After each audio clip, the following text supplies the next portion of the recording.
If you want to speak to people's minds, you speak a language that they understand. But most importantly, if you want to speak to people's hearts, you speak their mother tongue. I know I would have loved to use Lusoga, to use Runyankole, to use Lugbara, to use Luo, but I'll mix them. Ngabentekamona kaganda katonotono kansubile nabantegere kabulungi nnyo. I want to appreciate you, comrades, for being here today. I want to appreciate the efforts that you put in, the time. I've been watching, many of you came in the morning, you're still here.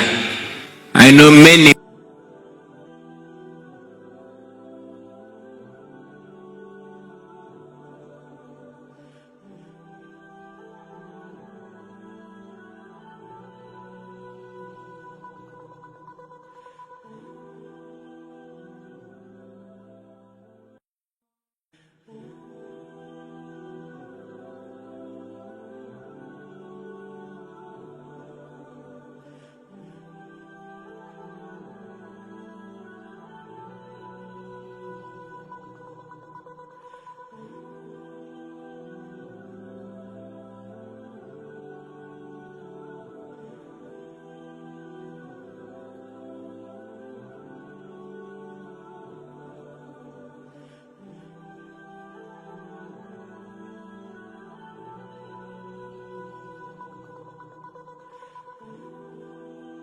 Neka akati muze kweyongera stress ne ate mukyaliwo. Njagala mmanye ku lw'Abannayuganda ekyo tukisiima nnyo baganda bange.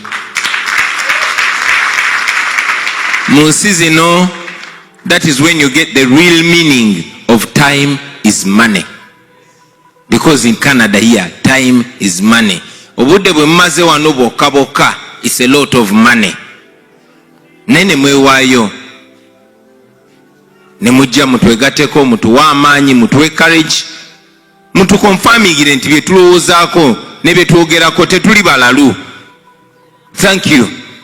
Kuba mazima matuufu, nze sometimes tuulawo ne ngamba naye ndabika nireko ekikyamu, ndabika ndi mulalu, kuba byenzikiririzaamu wadde ndaba bye bituufu. N'olaba abantu nga mwe muli n'abasajja n'abakyala ba Katonda, nga mwe muli abatusinga emyaka nga te bo batambula badde nokamba oba mbitegeera bubi. Ne bwe nzija nensanga nga mukuŋŋaanye okugabana message eveeka etanyuma, mwebale nnyo, mwebalire ddala.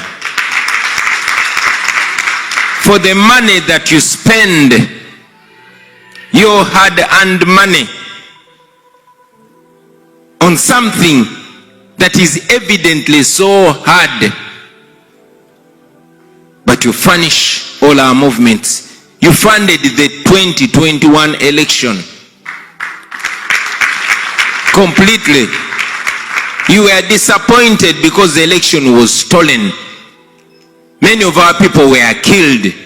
Many were put in prison. Many are still in prison. Bamachete n'abalala. Many politicians that you funded disappointed you and sold out. Many of the foot soldiers that you were funding, some of them you even sent them awards, they sold out to the regime.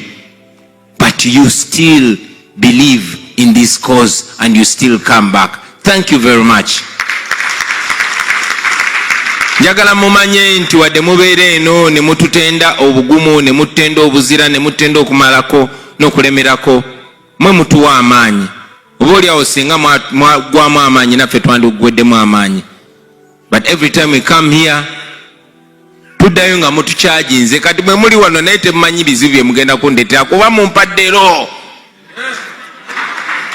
So I want you to know we really appreciate.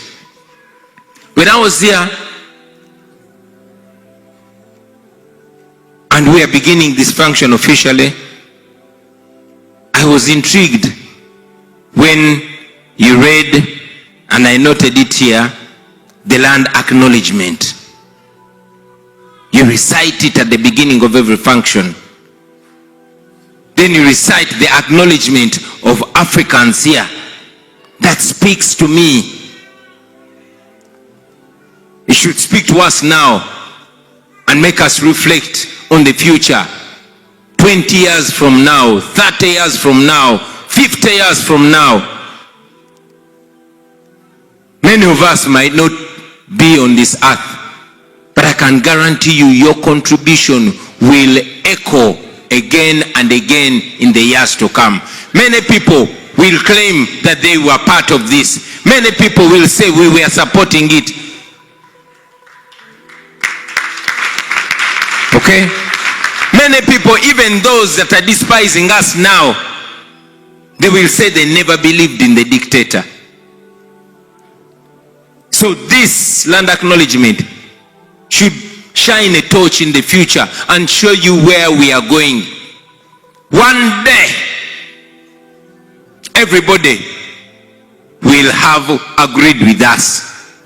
One day, everybody will say, I was part of that cause.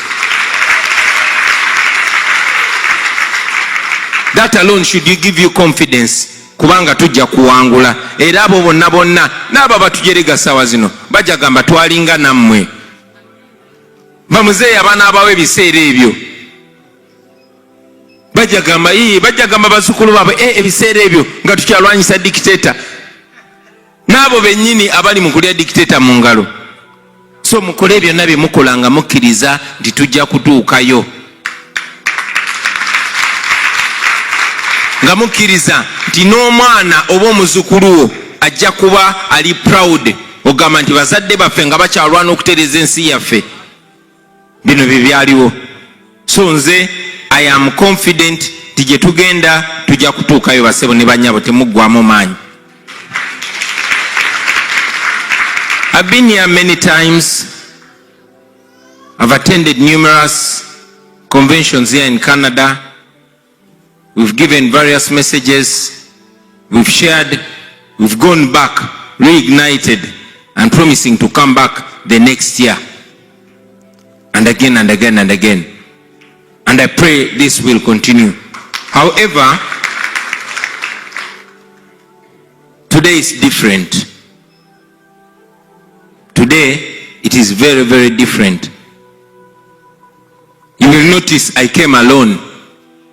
I did not come with all the team, because these are different times. These are tough times. Ekindese wano si kwatendinga bwa attendinzi convention baganda bange.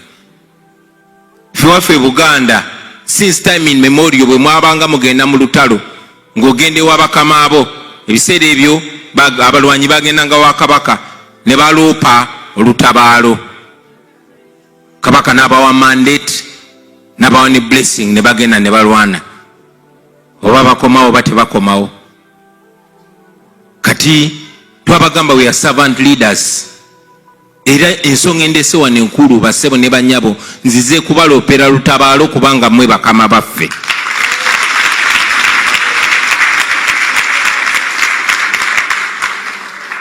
Nzize kubategeeza ng'akulembedde ttiimu egenda mu lutalo lwe tutamanyi ki kigenda kuvaayo, naye nga tumanyi kye tukkiririzaamu kiri worth fighting for, kiri worth going to prison for, kiri worth dying for. Era kyenzo bagamba, zo bategeeza nti officially nesowolayo neneeyama okukulembera ekibiina kya National Unity Platform ku lw'Abannayuganda bonna abanyigirizibwa okugenda mu lukontana olwa 2026, and here we are.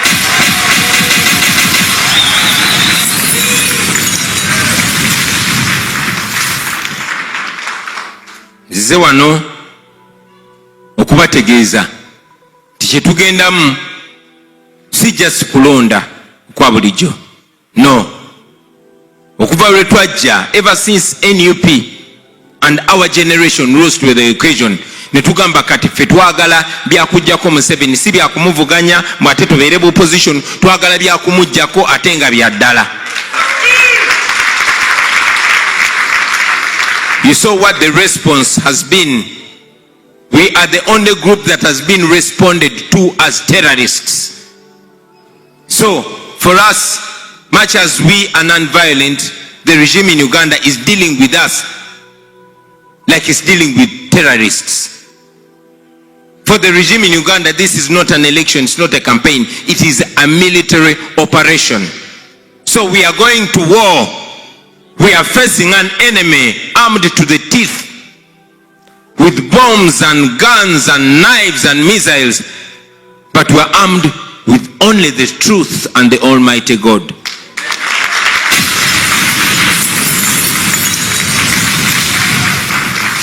We are going into this election, into this fight on your behalf. Premanjogera ngamba nti mwe bengezo kuchikirira kubanga mazima jogera ngamba nti mwe kubanga mazima mwe bengezo kuchikirira bana Uganda bali Uganda n'abetolodde ensi yonna. You must have watched. I was in South Africa. I was some time ago in Dubai. I am here. I'm going to the US. I'll be in the UK. Now nsobola okutuuka nga ngezo balo pirul tabalo. But what am I here to seek from you? Two things, very importantly. I am here to seek your blessing and to seek your support.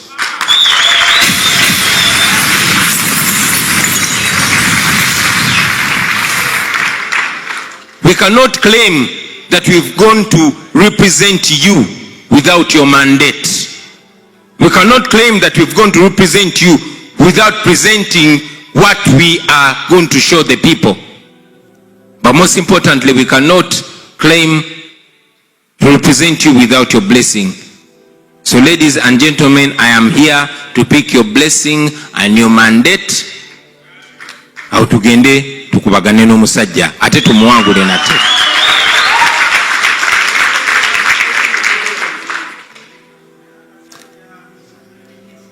Yes, there are so many people that are contesting the dictator. There are so many of us. And indeed the question has been coming, okay, Bobby, mwagala kugenda kujjako Museveni. And then what? And then what? Kubanga mutugamba, you want to remove a dictator. Is that all? That is not all, ladies and gentlemen.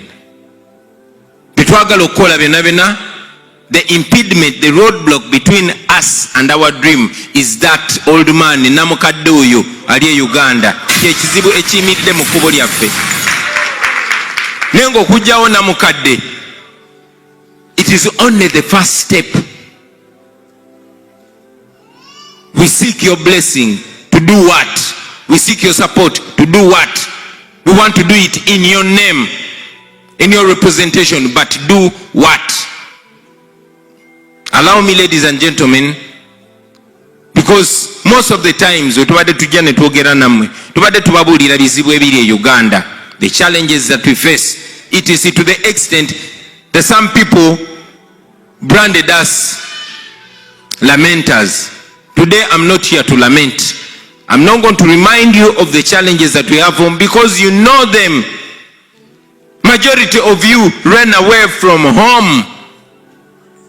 Not because you want, but because of the situation back home. I know many talented people here. Many of you, banji twakula nabo. Nga bagezi, nga bali enterprising. Naye, mpola mpolo mwagenda apo anaga, kanjivuge enveo. Nogama, ono yaja kumalako, kanjivuge enveo. No mulala. Si business person, si pastor, si farmer, si celebrity, si TV presenter, everybody, go subira, ne go to subira, everybody. Fena tumaliriza tuvudde waffe. Different challenges. Sometimes we don't even want to be reminded of those challenges. And yes, tonight I'm not going to remind you of those challenges. Because those challenges, you know only too well. Everybody has unique challenges, but those challenges begin and end with the leadership that we have back home. Beba byakuterera binakuterera ku bukulembeze, kubanga obukulembeze bwe bwayonona byonna byonna. So bwe tujjako Museveni, lwaki twagala okujjako Museveni? Abwe tumujjako, then what? Thank you very much. A better Uganda. What is that better Uganda? What does that better Uganda look like, ladies and gentlemen? Talking about a new Uganda, allow me very briefly to paint a picture of the country that we want to build, and we can build it. The Uganda that we want, a new Uganda, first and foremost, we want that Uganda to be free. To be free. What does that mean, to have a free country? Lately, all of you saw that Uganda is now completely under military grip. The military is firmly in charge of our country. Who is the head of the military? Museveni's son. All of you know Museveni's son. Mwena mmanyi obwongo bwe bulowooza. Bajjajja baffe batugambanga Idi Amin. This is Idi Amin ate nga atamidde. Bajjajja baffe batugamba Hitler. This is 10 times Hitler.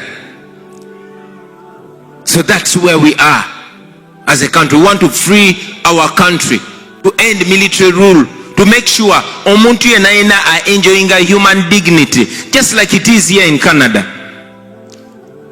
To have the right to be human beings, ladies and gentlemen. That is what we mean. That we have a right to be human beings, because you can't be a human being when I don't like your attire and I'll send my men and pick you and shave your head and beat you and torture you and do all manner of evil things on you. That's what happens home. We want to end that, and we're going to end it. We want to have a country where everyone is going to be equal before and under the law. Obodi muteso, obodi munyankolo, obodi muganda, obodi mucholi, everybody. That is our mission, and we are going to achieve it. That is the first step, the very first step that we are taking as soon as we take power. Twagala tubeere mu nsingo omuntu tatya kwogera kyalowooza kubanga ajja kunyiiza abo abali mu buyinza abakutte emmundu. Ng'omuntu totya kulaga nti olina amagezi kubanga abo abakutte emmundu tebalina magezi, therefore bw'olaga nti olina amagezi bajja kulowooza obajereze. That is what we want to change, ladies and gentlemen, and we are going to change it. We want to live in a country. One of my sisters, Rebecca, and I agree with her. We must have a country that has constitutionalism. Lwaki tubeera n'amateeka nga neeteeka gobererwa? Nga bagamba okay, abantu balina obuyinza okulonda. Ne musimba layini, omu abantu 15,000 ne bamulonda, omulala abantu 3 ne bamulonda, ne balangirira ow'abasatu nti yawangudde. So we want to change that. We want to take power in the hands of the people and make leaders servants of the people. Ng'omukulembeze ayagala obuyinza alina okujja wano ne yeerereja n'abannyonnyola kyayagala obbakolera, ne mugamba kale tukkiriza, ne mulonda, bw'atakikola nga muvotinga out. Twagala bakulembeze babeere nga batya abantu, nga batya okunyiiza abantu, nga tebasobola kukola bya kisiru. Nga namawanga nga Canada okulaakulana baganda bange. Si nti bano ba Justin Trudeau yani prime minister amwe, simanyi na mumanyi. Ensi zino okulaakulana tekitegeeza nti abakulembeze baazo balungi nnyo, nti oba bampisa nnyo. No. Ne kuba abantu baazo bali so empowered that you cannot bring them nonsense. So we want to empower Ugandans, abakulembeze babeere nga batya abannansi. Nga atya okulya enguzi agamba abantu bajja kunkasuka nga kisoboka. So that is what we want to bring in our country. Ate nga tusobola okukireetawo baganda bange singa tuba tukwataganye ffenna. nga amateeka ge gafuga kye bayita rule of law. We don't have it back home. Tewali mateeka tegakola. So that is the first step that we want to do in Uganda. Now having done that, tekimala okweyagalira obweyagalizi mu nsi yo, tekimala nga bogenda ku poliisi ekuyamba. That's not enough. Our country is rich, and that wealth must help our people.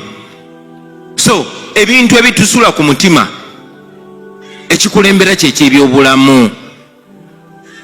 Bannange mumanyi amalwaliro gaffe n'enzijanjaba yaffe nfu. And yet our country is not poor, our country is rich.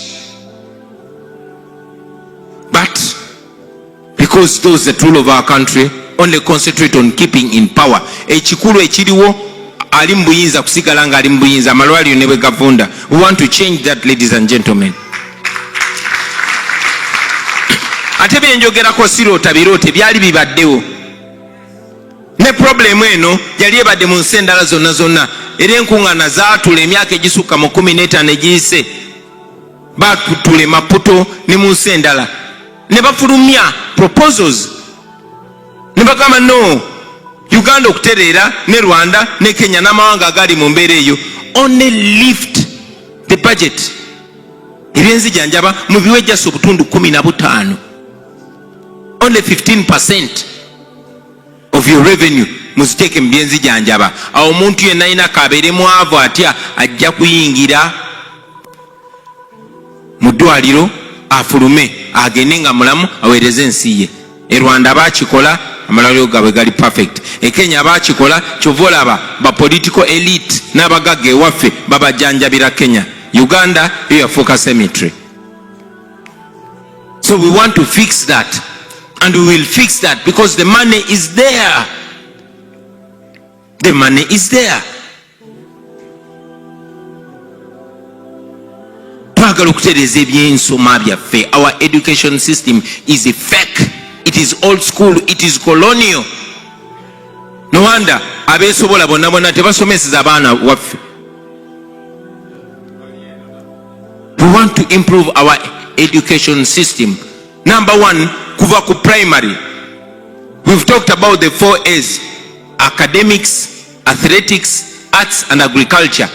If we focus on those things, not only academics, we can revolutionize our population. Si buli omuntu asoma kubeera engineer oba doctor oba lawyer. We can train athletes right from school, and they will transform our economy. Ku athletics zibamu sente nyingi, and you know our bodies historically tuli talented. Ku mirembe gy'amini twagenda ku zi finals ez'enjawulo.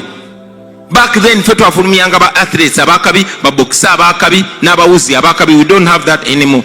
Lwaki? Kuba munange Museveni abali close to him bonna tebalina talent birebevu. So we want to fix that in our education system. Ate si ku level ya wansi. Zewe nasomera ku government sponsorship kuba nali mugezi. Ne kati ne bw'obeera mugezi otya ng'okola arts, you cannot study on government sponsorship. What's the explanation? Twetaaga okukola sente, university yetaaga okufuna sente, therefore the student balina okusasula. You know how much money Makerere University collects from private students? Just 100 billion. 100 billion. Naye mumanyi sente meka Museveni z'akozesa every day? 3 billion shillings every day. That's what Museveni uses. Museveni put aside 1 trillion shillings in his so-called PDM agenenga akola campaign. Wetaaga kujjako only 10% ku sente z'akozesa mu PDM. 10% n'oseke Makerere, tewali mwana wa Uganda agenda kuddamu kusasula Makerere. 10%. Let's say tujeko 50%, only 500 billion zitwale mu universities zonna. Kitegeeza ti by a stroke of a pen University za Uganda zonna ziba zigenda kubeera free. Teweetaaga kulowooza nnyo. You don't need rocket science. You only need a heart that loves your country. As simple as that. As simple as that. Kati ku sente za PDM ogyeko hafu ebyenjigiriza byo biwedde. Okusoma kwa bwerere ku university zonna wegenda olime wenda otunde mwanyi owerere omwana kasita omususa primary n'omususa secondary bw'aba mugezi n'asala oba agenze Mukono University oba Makerere oba Kyambogo oba wa okusoma bwerere. Only half ezya sente za PDM olwokusoma bwerere. Kati eri half endala gikwate ogise mu byenzijanjaba oteke malwaliro gemulago ga nkozi gawa era otowe order nga president n'okujjanjaba bwerere. Government esasudde. You get what I mean? Ezo sente weziri muziraba zezo ze batambula nga bamansa nga bagula banna Uganda. Just by that money omaliriza free education, free university education, free health care. Then noda kubirala, noda ku nsonga ya infrastructure kuba amagulu amakubu gaffe namwe mugalaba mafu. Railway yo n'ebyuma babijjamu ne bagenda ne babikolamu scrap. Yes. Mugana Museveni. Bino bitubagamba tetuloota biroote. These are the facts. But I want you to imagine kukoko gwe balima ekisolo. Singa railway etuukayo, singa enguudo zaabwe ennungi, singa government ebalowoozaako ne tuinvestinga mu production ne value addition nga chocolate bamugyeeyo. Imagine amatooke ge balima ekabala eyo wansi singa enguudo zaali ennungi. Imagine ebinyeebwa bye balima eyo Busoga, ebirime bye mulima eyo mu mwamu yonna. If we had good road network kyandibadde kigwa bulungi nnyo. Ate nga sente bwe ziri. So when we are in power, ladies and gentlemen, we are going to deal with that. Ensuringa nti tuteka amasanyalaze mu buli kanyomero ka Uganda akasembayo nga waliwo amasanyalaze kimala bumazi. Nkakasa namwe abali eno mu diaspora tewandyetaaze washing bay giteeka mu kibuga Makati. Ova Kangulumira oluguudo lwa kolasi lutuukayo, amasanyalaze gatuukayo, ebirala ne bwe babireka ba investor yemmwe. Ojja kwata omutwalo gwo gumuba emitwalo ebiri oba emitwalo 3 egya dola ogende ewammwe n'abalambu mwera abantu 10 musobola okutandikawo akabuga. All you need is government to do the basics. Kiyamba kuba n'omusolo guba gugenda komawo. N'ebyo ebintu tebikolebwa oluguudo baluzimba bamala kumakinga sure nti ettaka baliguze lyonna ne balyoka bazimba oluguudo olugendayo. Newankubadde nga nte zokka ze zibeerayo ng'oluguudo balwanikako muwogo. Naye enguudo zaffe zisobola okutereera ate sente bwe ziri. Batubbako 10 trillion every year. Now imagine tusoloza trillion 3 mu musolo. Naye kimu kyakusatu, a third of that money is stolen by Museveni people. Kubanga IGG Mulyagonja yagamba buli wabanoonya ba corrupt officials they trace them to the doorstep of the president. Kati imagine trillion 10 ze baba. Same. To put it in better context, billion erimu million meka 10. Kati trillion erimu billion meka 10. Kati baba billion omutwalo gumu. Ezo sente nyingi nnyo. Kati kambabulira ne kino road network yaffe Uganda, enguudo zonna ez'ettaka neza maramu neza kola zonna ngo zigasse ziri kilomita 360. Singa ezo sente okubajjeeko bano ababbi abazitwala, I can guarantee you nti mu myaka 3 enguudo zonna mu Uganda ziba zikoleddwa zonna kwezo sente. So it is not rocket science okutereza ezo enguudo zaffe. Nobeerawo nogaha obali Uganda eriterera bannange, Uganda esobola okuterera mu kaseera mpawo kaaga singa ekintu ekituufu kiba kikoleddwa. Bino ebintu tubirabye baganda bange, tulabye amawanga nga gakyuka. I want you to go and read a book by Lee Kuan Yew. It's called From Third World to First World. Oyo musajja transforming ensi ye. Ebintu byangu nnyo bino si bizibu. Ate binoonyerezeddwako ebbanga Museveni lyabadde mu buyinza. Abadde bwajja mu conference nga zino ne boogera oluzungu lungi, bakagezi munyo ne bajja ne ba proposinga okukyusa Uganda, tulina kola kino ne kino ne kino ne kino ne kino, ne bakuba mu ngalo ne babasasula ne biggwa. Sente bwe zivaayo ng'agamba okola luno oluguudo. Lwaki sigulamu ekizimbe e Toronto? Nga bakola bwe batyo. Nga Uganda basigala kuleeta mirambo. So we can fix that, we should fix it.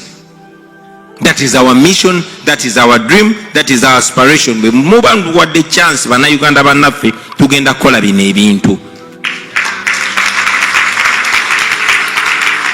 We have a dream to fix our agriculture. Agriculture is the backbone of our economy. Tukaba butaba na mirimu. Naye omuntu ne bwe yandibadde tasomye ku nsi yaffe engagga, osuulawo ekijanjaalo nga totegedde, n'okomawo oluvannyuma lw'emyezi ebiri n'okikuulawo n'ogenda n'olya. That is how rich we are. Tekiriwo wano Canada, tekiriwo mu mawanga amalala. Era bakadde baffe baali bagagga nnyo nga bakyaliwo abakulembeze abaagalayagalamu ku nsi yaabwe. Abansingako ku myaka n'abenkana nange munajjukira nti twasomeranga ku mmwanyi. Nga bazadde baffe okuvuga ku pikipiki oba emmotoka baziyita mwanyi z'abala. Ne kati olunaku lwaleero bamakinga sure nti munansi wabadde ajja obugagga bonna bawambawo. Basooka busoga ebikajjo ne babitwala. Vanira ne bamutwala ne bamuwa muntu omu. Pamba ne bamutwala. Taaba ne bamutwala. Ennyanja ne bagitwala. Wonna ku nnyanja yonna yonna. Kati baganda baffe ab'e Buganda bo baali balowooza bali seefu nga bituuka ku balala. Ffe be bakasembayo n'emmwanyi baazitutte. Naye singa gavumenti ekola ate si kipya, it's not si kubyeruugoza, byalingawo. Twalina cooperatives wano nga ziri run by people, by citizens, nga zempowering abalimi, zistabilizing ebbeeyi. Naye kati ebbeeyi y'ebirime eggwa nga bweyagala kubanga balina okufotoola omunnansi bamukume nga slave. We want to fix that, we will fix that, ladies and gentlemen. Bingi nnyo bye twagala okukola ate nga sente weeziri. Ensi yaffe engagga. That piece of land is rich. We have natural resources. Ng'ovudde ku kyamafuta gokka, we have gold. Olunaku lwaleero mubadde mukimanyi nti Uganda exportinga gold ali worth $3 billion buli mwaka. Ebbilioni za $3 eza gold zetu exportinga, tugamba 2 ng'ensi. Naye gold is exclusively owned by the Museveni family. Bwataba Museveni Sali Musale, bwataba Sali Musale Muhoozi, bwataba Muhoozi Janet, bwataba Janet Sale, bwataba Sale Sodo. Ebirombe byonna byonna ebya gold ebbilioni 3. Naye nga ku bilioni 3 ezo 40% gold oyo mumanyi gyava? Ava mu Kasanda district. Mu Kasanda district yonna tewaliyo yadde n'oluguudo lwa kolas n'olumu. Nkidamu mu Kasanda district ewava 40% of that gold, almost $1.5 billion tewaliyo nadde n'oluguudo n'olumu olwa chorus.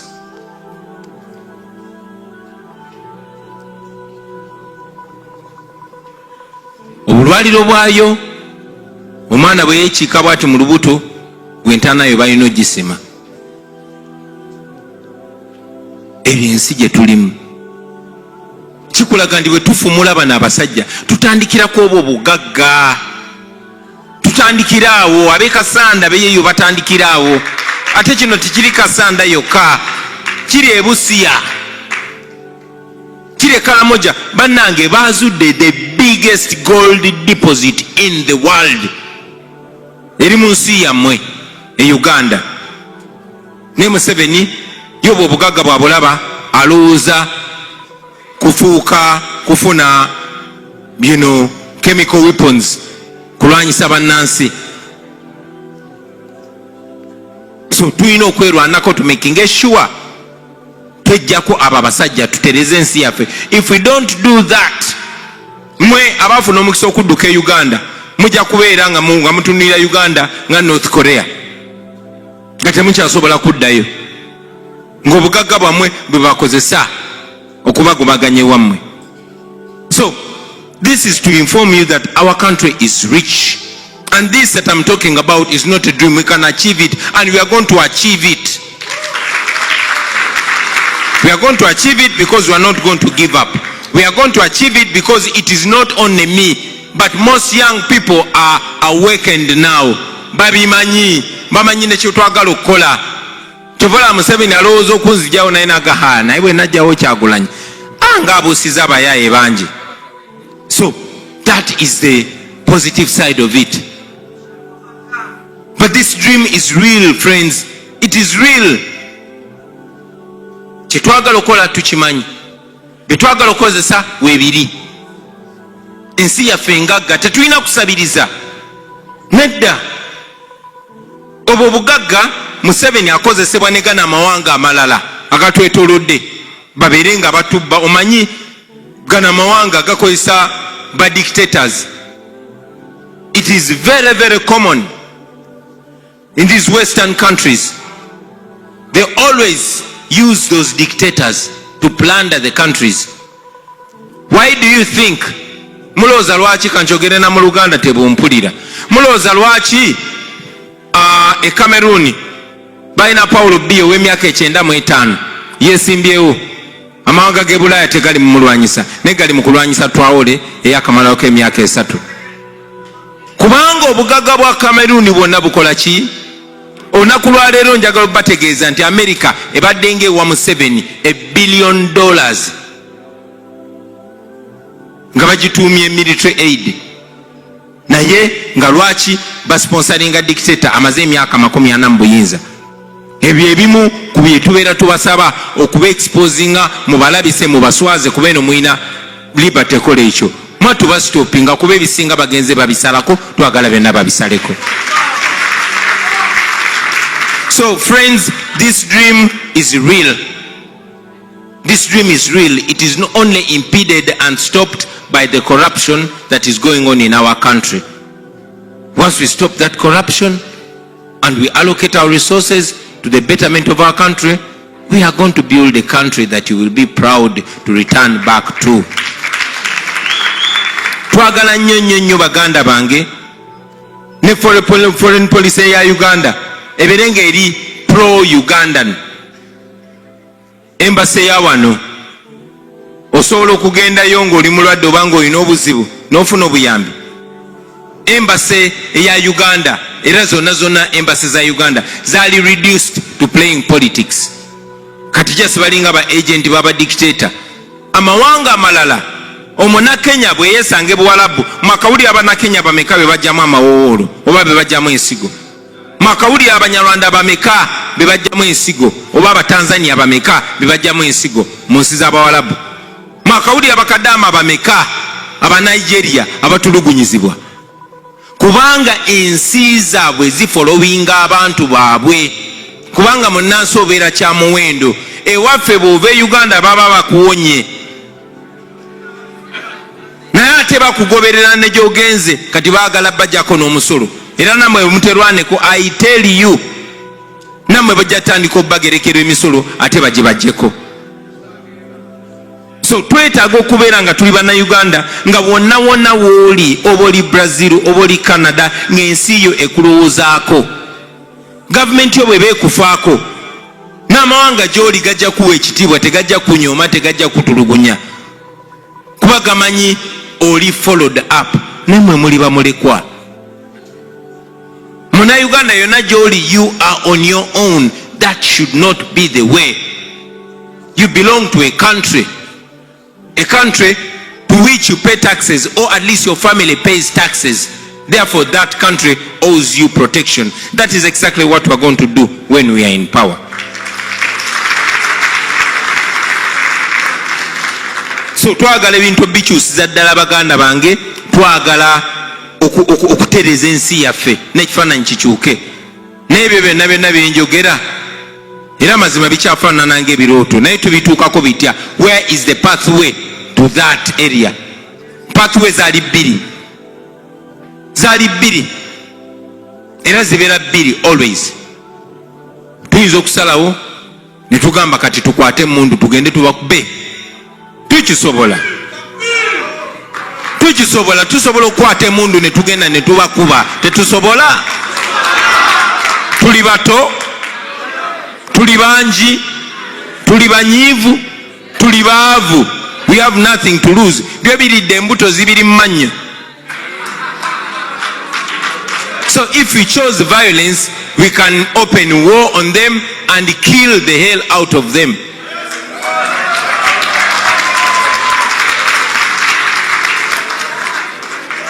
Ate nga bw'oba owangudde nakyo kikkirizibwa, kuba ne constitution etulagira nti bannayuganda balina eddembe okukozesa enkola yonna yonna yonna okugyawo gavumenti eri unconstitutional, eya Museveni eri unconstitutional. So ne bwe twandipiikinze byakulwanyisa twandigenze ne tumulwanyisa ne tumuggyako, but we chose not to go that way. We chose non-violence. Lwaki twasalawo ekyo baganda bange? Banjagala nnyo nenkimakinga clear, kuba mbeera n'abavubuka bangi ne bagamba Bobby, ffe twakuwagira kubanga oli mubanda, twakuwagira kubanga oyo osobola okutowa order n'ogamba Bufala tugende tubunyalise ne tubukakkanya. Naye mbagamba baganda bange, tetukwata byakulwanyisa kubanga violence ezala just violence. Naffe kennyini tuli wano ne bwe tukwata ebyokulwanyisa ne tugenda ne tulwana nabo mwaka mulamba, myaka 2, myaka 3 ne tubajjako, bannaffe bangi bafudde, ono bamusse, ono bamutemyeko omukono, ono bakoze eki. Kyangu nnyo okutuuka mu buyinza naffe ne tufiiringa entitled, era abantu batunuulira ne tubagamba mwe si mwe mwatuleeta mu buyinza, emmundu zaffe zino ezatuleeta mu buyinza. Twalwana kyangu nnyo ebyo tugenda mu bwongo. Tetwava tusalawo tukwenge bannayuganda bonna benunule bonna, so that ne bwalibeera nze nga tutuuse mu buyinza sisobola bagamba nti nabanunula, tuba twenunula ffenna. That's why we chose to do it as a nation. Number 2, guno omulembe gwakyukamu si gwe guli gu 1980. Tuli mu 2025. Kamera ziri buli wamu. Tulina okukola ekintu ekiri moral, ekiri internationally accepted. Ate n'ekirala nakyo kankibanyonyole, Museveni yatutta emyaka 40 nga sente z'omwomusolo zonna zonna azisitockpilingamu byakulwanyisa. Kubanga ngera bwe bagamba nti ekizibu kyo ekyokulwanyisa kyo bwebanga nnyondo gy'olinawo ng'ekyokozesa, buli kizibu kyonna kyonna ogenda kirabanga omusumaali. So kati Museveni kubanga amaze emyaka 4 ng'apayiringa byakulwanyisa, buli kizibu kyonna kyonna solution agirabanga military operation. Era bakadde banne abasooka okumutoba bangi nnyo bamuyekera buyekezi, nakonsentratingamu eyo layini, kyova olaba yabawangula. Kati Katonda n'agenda n'alinnya ffe ku mitwe, ne tujja nga tetumanyi sitayiro ze n'omulundi n'ogumu, naye nga naye ezaffe tazimanyi.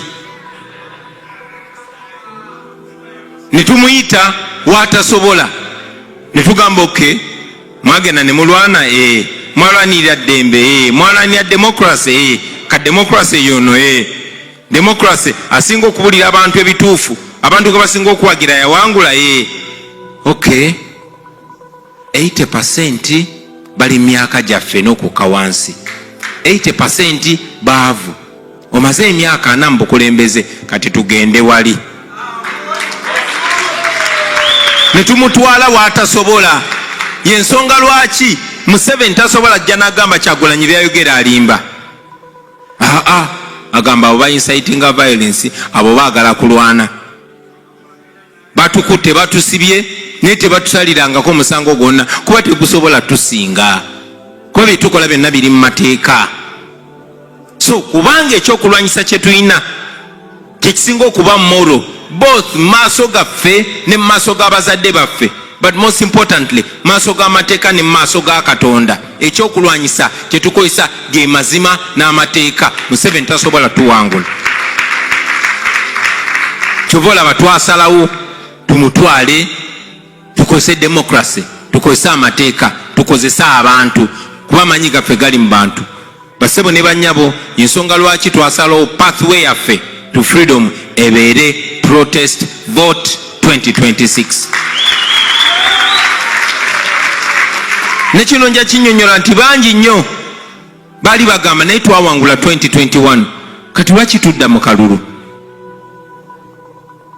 era nabaddamu ne mbagamba nze nga bokisa manyi nti ne boogenda n'olwana ng'olwanye na mutabani wa reefu n'omukuba n'agwa naye ne basaliriza ne bawanikamu awangudde n'abeera n'omusipi omwaka mulamba next year bwaba waliyo championship fight najja nga neyewaana n'omusipi ng'oli wali gwe omanyi wamukuba era osobola omukuba ali mu ringi agamba ani asobola nze nyina omusipi abaffe eyamukuba champion omutuufu mba mu amagezi ki abiveeko amuleka aliyewo okova okola ki odda mu migwa ate n'omukuba bubi nnyo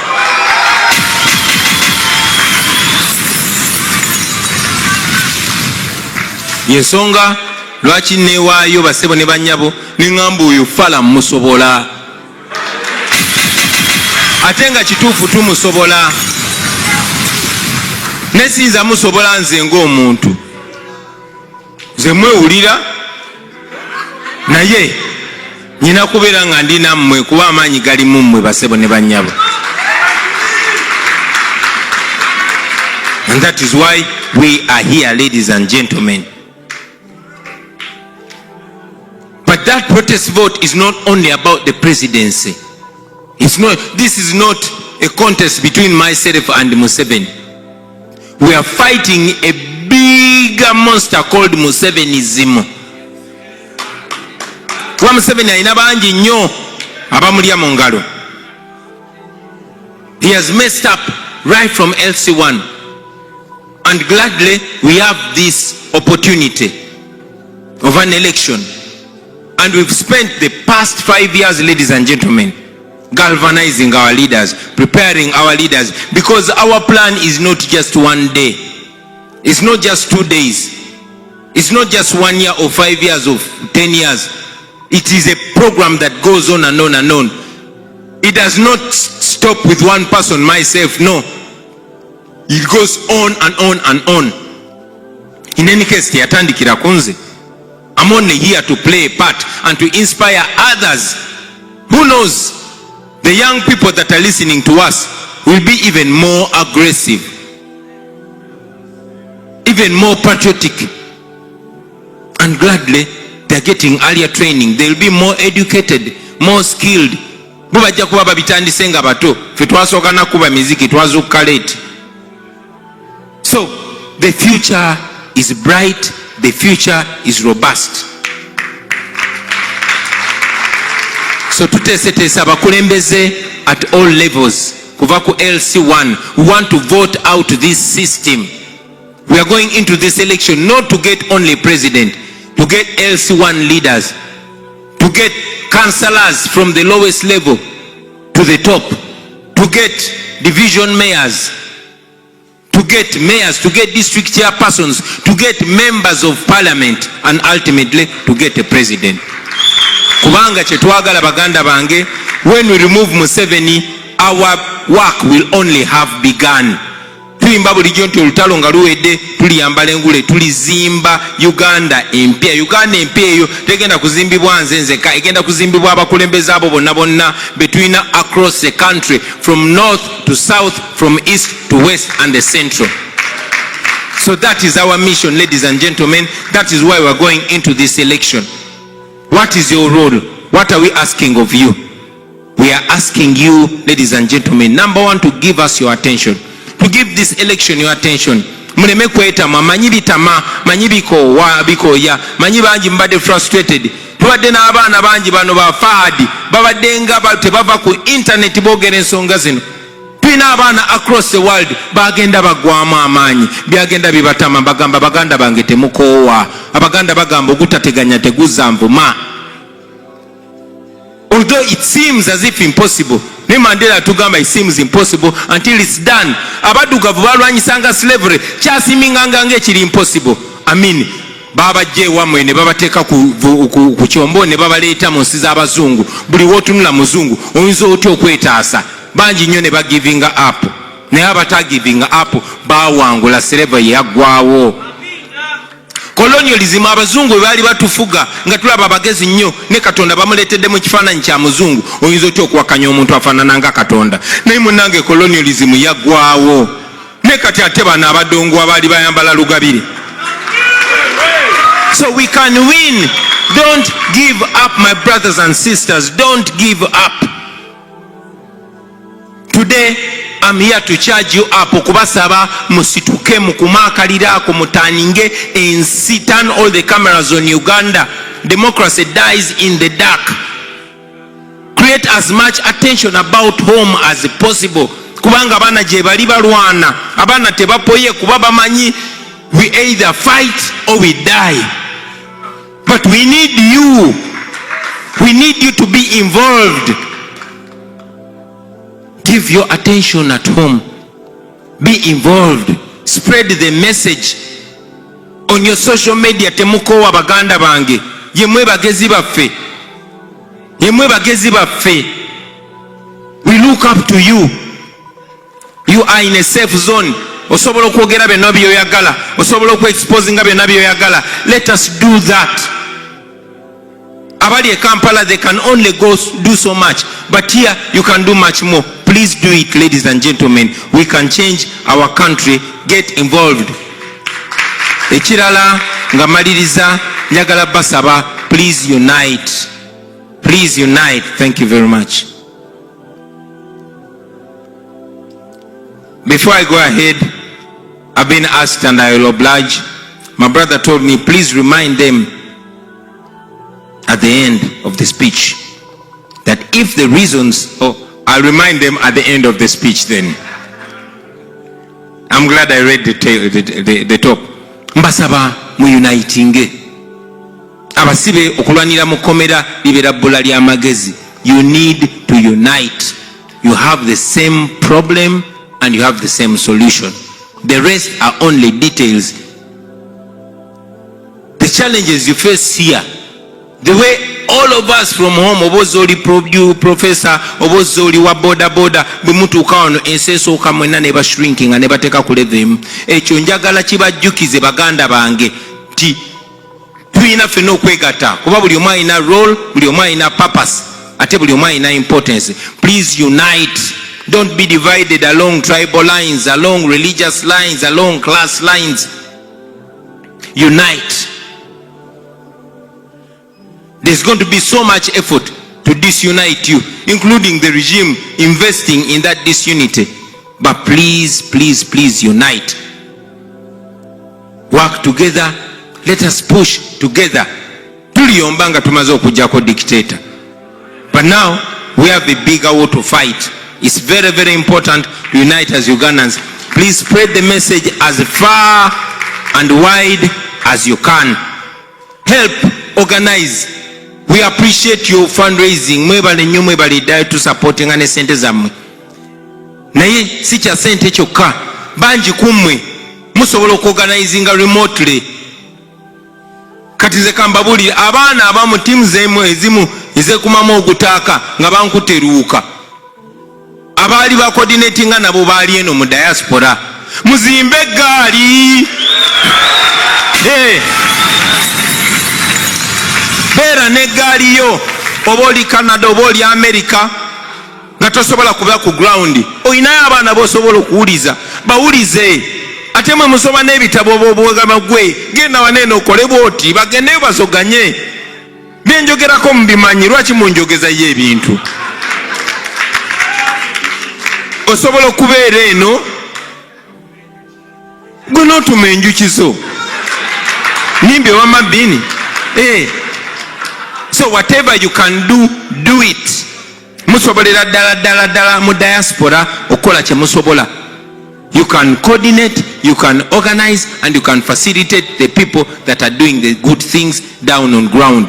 Finally, njagala obajjukiza eno si nsonga ya Bobi Wine, eno si nsonga ya politician yonna, eno nsonga ya ffenna. Temulinda busajja buno okunyiga mulyoke mukole kye mukola. Temulinda kutemula bantu musoke mukole kye mukola. Mutukozese nga tukyaliwo baganda bange. Let us do what we must do. Fahad send me this and I will read it. If the reasons that made you join the struggle are weak, the reason that will make you abandon the struggle will be even weaker. Wow. Ensonga eyakuyinza struggle bwebanga nnafu nga walengerayo kyana nga kibigula noga kanyingire struggle, then ensonga ejja okujja mu struggle naye ejja kuba nnafu. Naye ensonga eyakuyingiza struggle bwe bayakwagala ggwanga lyo, bwe bayakwagala kukyusa nsi yo, bwe bayagala kukyusa bintu forever, then ensonga ekujja mu struggle nejja kuba nnene. Ate sirawo nsonga ekujja mu eno struggle because this is a life of all of us. Bannange kamalirize nga mbeebaza mwenna olabiki bye mukola nga mbazaamu amaanyi. This seems like a dream but it's going to happen. I have no doubt. Kati nze kambabulireko Museveni ne bwagula bonna naffe abali wana bakulembeze nakera ku macha nga abaguze nga betwogera temukyabitegeera. Ayi Bobi tukolera ano sibitegeerere. Bannayuganda bajja kwenunula, bannayuganda bajja kwenunula. Naawe ali eyo ngolooza nsobola obivaako Uganda n'emirira. Bannayuganda bajja kwenunula. Abasinga obungi kati abaheadinga struggle eyo emyaka